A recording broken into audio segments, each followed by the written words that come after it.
Hello, it's Andrea, and I'm back with another of these shorter podcasts, which I can do more frequently now that we have a dedicated podcast page. I'll swing right into my commentary on the two major news stories of the day, and then do a little social commentary at the end. The biggest story is, of course, or to me, the biggest story is that Trump has resumed military actions against Iran.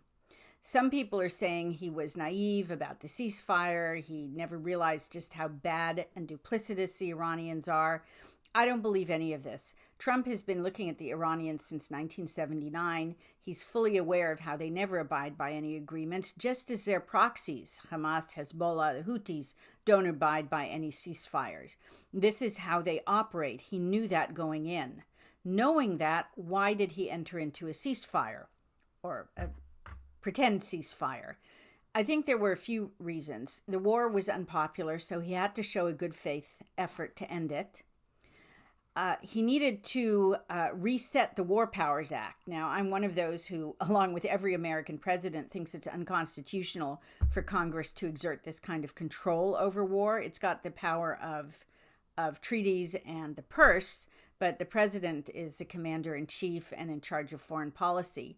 But be that as it may, a prolonged, ostensible ceasefire means that the resumption of fighting can be seen as a new war. So that cleared that up. Most importantly, Trump needed the economic reset. I've commented that throughout the course of the war, beginning on February 28th, he would issue reports about it wrapping up, being over, being ready to be won, and oil prices would promptly drop. Oil prices were climbing. With this ceasefire, he managed to get crude oil prices down to a mere $8 per barrel above what they were when the war began. So this was a really, really important economic reset with only 4 months to go to the midterms. So here's Trump positioned. He's gotten prices down. He's gotten crude oil prices down. He's gotten a lot of oil through the Gulf despite what was happening with Iran.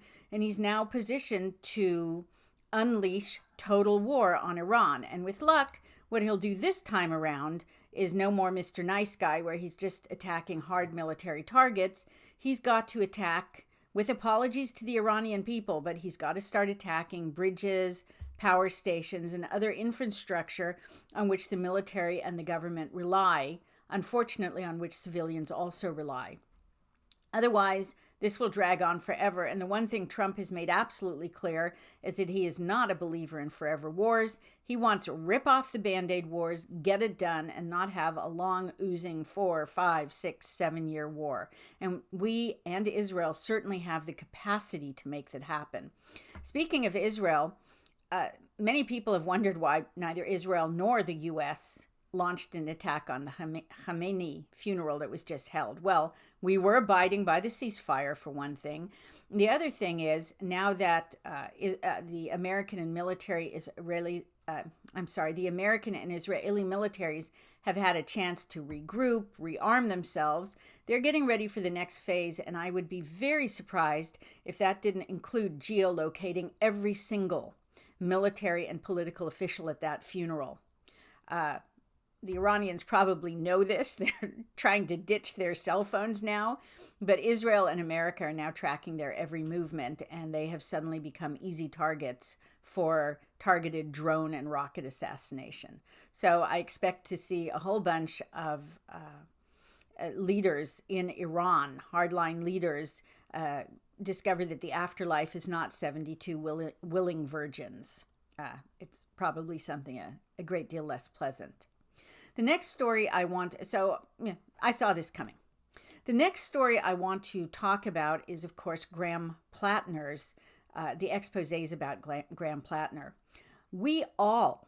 Everyone has known about the Nazi tattoo, which he could no longer deny, has known about the obscene, disgusting, and perverse Reddit posts, has known about the online cheating on his wife, and starting a few weeks ago has known about the assaults on women, not up they were not accusations of rape, but they were accusations of violence and abuse.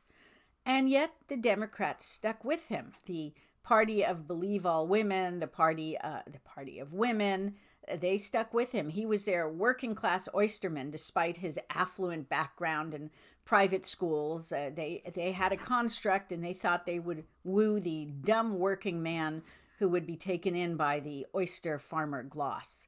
What we think in my house is that internal polling showed that he was losing big time. Internal polling is always more accurate than what's released to the public. It's just better polling. And they needed to get rid of him. And so they allowed this Rassicot, who has admitted to being a party animal who did not report on Platner's rapes because on his alleged rape because she believed in his politics. So in a time after Me Too and Believe All Women, she sat quietly lest she destroy his political career. So now she's destroying his political career. It's obvious because she was given the go-ahead that it would be a benefit to party politics were he knocked out of the race. This is utterly cold and calculating. I personally wish he would stay in the race. I think the Democrats ought to get their candidate. This is who the people voted for. We're seeing a replay of 2024 when it became obvious that Joe Biden could not possibly win. They substituted Kamala Harris. In this case, they're going to substitute someone better, probably Janet Mills, the former governor, and hope that she can beat Susan Collins. The base will vote for anyone with a D after their name. They're not going to stay home. They are completely about power over principle, over personality, over morals, over everything. What I hope is that the ordinary voters in Maine are disgusted by this kind of game playing and the abuse of the good faith of people and the kind of grotesque people who are being pushed on them, and that they can overcome the inertia of midterms and get out to vote. The final thing I want to talk about is something a little more local for me. As many know, I live near Charleston, South Carolina, and the national news, Fox News, just picked up a story from an area called North Charleston, which is a very, very old community going back to colonial eras. It is literally north of Charleston. It used to be the Wild West, and it still is. Large swaths of it are clean industry and nice homes. Other large swaths of it are impoverished, mostly black slums, making it one of the more dangerous areas in the whole of America. In one of those largely impoverished, mostly black slums, the headline from Fox News says, South Carolina Block Party thugs with machine gun spear charged in mob attack on officers. These thugs were actually mostly teenagers, all black. Here you can see my dog wandering in the background. And what I want to talk about is my very firm belief that this is the fruit of 60 years of Democrat Party racial policies.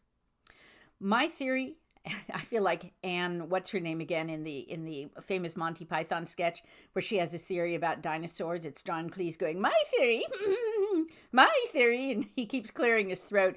And eventually the theory is that dinosaurs start small at one end and get swelled in the middle like the Apatosaurus, or as we used to call it, Brontosaurus, and then they get small at the other end. That was Anne, what's her name again's theory. My theory may be just as obvious. My theory is that regardless of race, color, creed, or sex, we are all monkeys. We all have monkey brains. We all are very, very primitive creatures at base. Look at what Germany did when it reverted to its monkey brain.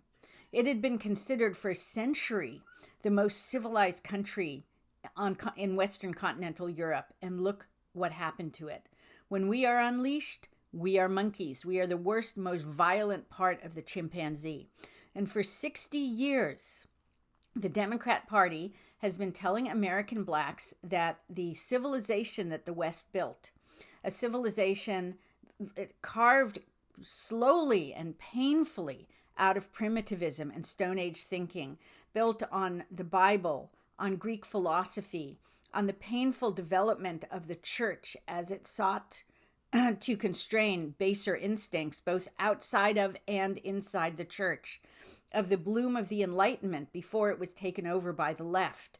The apex of Western civilization: Bible, faith, family, rule of law, the Constitution. That is what helped create an America that, flawed, because all humans are flawed, but flawed though it was still the most free, the most productive, the most beneficent, and the wealthiest country in the history of the world. And what Democrats have done is told blacks that none of this involves them, that they are not constrained by these societal norms that are so beneficial to all people, that the norms are white, that they're racist, that they're intended to keep black people down, that they're at odds with their pure African heritage. Well, in fact, African tribes had also very strong rules that operated within the tribe. Outside of the tribe, well, let me just say, the slave trade didn't function because white men went into the interior of Africa to find slaves. The slave trade functioned because you had rules within the tribe. Outside of the tribe, other tribes were fair game. Blacks captured other tribes, brought them to the coast where they were purchased by Muslim traders, and those Muslim traders in turn sold them to white colonial powers. That's how 4% of the total Atlantic slave trade ended up in the continental U.S.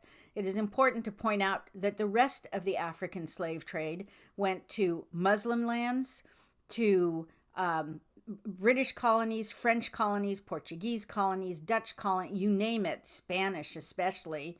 Wasn't us who did it, but we're the only ones who are constantly punished for it. I'm not saying that slavery had any virtue. Not only was it morally wrong, it was ultimately an inefficient system, because the best way to motivate people is through personal profit, not abuse and control. But I am saying to cast the entire blame on America is one other evil Democrat act to demotivate blacks and turn them into the human savage state. This is not about race. This is about culture. What Democrats have done to American blacks is absolutely evil. Here I am, an old white Jewish lady saying it. Nobody cares what I say. I wish someone could strip me of my identity and just get the message out there and help blacks see what has been done to them that is so terrible.